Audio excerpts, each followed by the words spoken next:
ভাই আমার আগের ভিডিওটায় একটা কমেন্ট এসেছে, মুস্কান নামের একটা মেয়ে লিখেছে আই লাভ ইউ লিখেছে। এবার আমি জানি তোমরা কি ভাবছো, এই মেয়েরা আবার ছেলেদের কবে থেকে আই লাভ ইউ বলা শুরু করলো। ব্যাপারটা হলো যে আমরা ইউটিউবার, ঠিক আছে, আমরা এই ধরনের কমেন্ট প্রায় পেয়ে থাকি। আমাকে তো প্রায় প্রতিদিনই কমেন্টে আই লাভ ইউ লিখেই কোনো না কোনো ছেলে।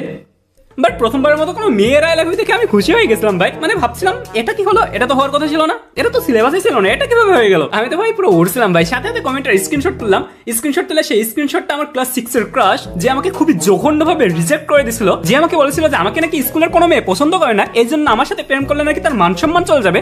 তাকে সেই স্ক্রিনশটটা শেয়ার করতে যাচ্ছিলাম, দেখাতে যাচ্ছিলাম যে দেখ, যে ছেলেকে একসময় তুই বলেছিলি যে কোনো মেয়ে পছন্দ করে না, সেই ছেলেকে আজ বাংলাদেশের প্রায় একটা মেয়ে পছন্দ করে, একটা মেয়ে তাকে আই লাভ ইউ লিখেছে। স্ক্রিনশটটা ওর ইনবক্সে সেন্ড করতে যাবো, এমনটা আমি হঠাৎ দেখি যে একটা হাসির ইমোজি, মানে আই লাভ ইউ এর পরে একটা হাসির ইমোজি। হ্যাঁ কেন ভাই, হাসির কি হলো ভাই? I love you is not a joke, I love you is a serious বিষয়, because I love you is a I love you এর মতন একটা সিরিয়াস বিষয়ে হাসির ইমোজি আমি মেনে নিতে পারছি না। আমার ফিলিংস নিয়ে সবাই এমনি খেলে গেন। কমেন্ট করার টাইমে কি ভাই ওই মেয়ের বগলে কেউ কাতুকুতু দিচ্ছিল যে হাসির ইমোজি পাঠিয়ে দিচ্ছে? গতকাল আমাকে আবারও একটা মেয়ে আই লাভ ইউ লিখেছিল ভাই ইনবক্সে, আমিও ভাই রিপ্লাই দিয়ে দিলাম হ্যাঁ আই লাভ ইউ টু আসো। তারপরে দেখলাম যে এই মেয়েটাও আমাকে হাসির ইমোজি পাঠিয়ে দিছে, বলছে যে আমি তো জোক করছিলাম, তুমি দেখি সিরিয়াস হয়ে গেছো। হা হা হা। আরে হা হা হা, I love you is not a joke, ঠিক আছে, I love you is a serious বিষয়, because I love you is a I love you. এরকমই ভাই আজকে আমাকে আবারও একটা মেয়ে আই লাভ ইউ লিখেছে। এবার আর আমি ভুল করি না, এবার আমি ডিরেক্ট বলে দিয়েছি যে আমার গার্লফ্রেন্ড আছে। মিথ্যা বললে কি পাপ হয়?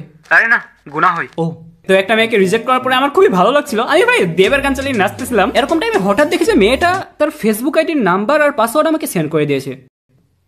আমি বুঝলাম না কি হলো। তারপরে আমি ভাবলাম যে মেয়েটার আইডিটা একবার লগ ইন করে দেখি, এবং আমার একটা ভাবাই ভুল হয়েছে। মেয়েটার আইডিটা লগ ইন করলাম, করে দেখি ভাই কি অবস্থা। মেয়েটার আইডিটাই ভাই শত শত ছেলের বসবাস, হাজার হাজার ছেলে মেয়েটাকে প্রপোজ করে রাখছে। ছেলেরা ভাই কত ধরনের এসএমএস দিয়ে রাখছে মেয়েটাকে, আই লাভ ইউ, বিয়ে করবে আমাকে, ভালোবাসি তোমাকে, ভালোবাসি তোমার বোনকে। এই বোনকে কেন, ওর মাও তো সুন্দর ছিল। এইবার বুঝলাম যে মেয়েটা কেন তার ফেসবুক আইডির নাম্বার আর পাসওয়ার্ড আমাকে দিল। মেয়েটা মূলত আমাকে এটাই বোঝাতে চাইলো যে দেখ, তুই একটা ছেলে আমাকে রিজেক্ট করেছিস তো কি হয়েছে, তোর মতো শত শত ছেলে প্রতিদিন আমার পথ চায়, আমায় প্রপোজ করে। মেয়েটা আমার থেকে এভাবে রিভেঞ্জ না নিলেও পারতো, আমারও তো খারাপ লাগে, আমারও তো লজ্জাবোধ আত্মসম্মান সবই আছে, আমি তো আর শেখ হাসিনা না। এডিটর প্লিজ আওয়ামী লীগ জিতলে ভিডিওটা ডিলিট করে দিস। মেয়েটা আমার সাথে এটা ঠিক করে নাই ভাই। আচ্ছা আমি ঠিকই করছে, ওই এমনটা না করলে আমি আবার কন্টেন্ট পাইতাম কই। কিন্তু ভাই আমি ওই মেয়েটার ইনবক্সে ঘোরাঘুরি করে একটা জিনিস তো বুঝতে পারলাম যে মেয়েদের ইনবক্স ভাই বেসিক্যালি মাছের বাজার। এখানে সবাই ভিড় করে, মাছেরা বেশি ঘিন ঘিন করে। মসজিদের ইমাম সাহেব ভাই এত পরিমাণ সালাম পায় না যে পরিমাণ সালাম মেয়েরা তাদের ইনবক্সে পায়। আর যেদিন মেয়েরা শোক করে শাড়ি পরে ফেসবুকে ছবি পোস্ট করে, ওই দিন ভাই ইনবক্সে তৃতীয় বিশ্বযুদ্ধ শুরু হয়ে যায়।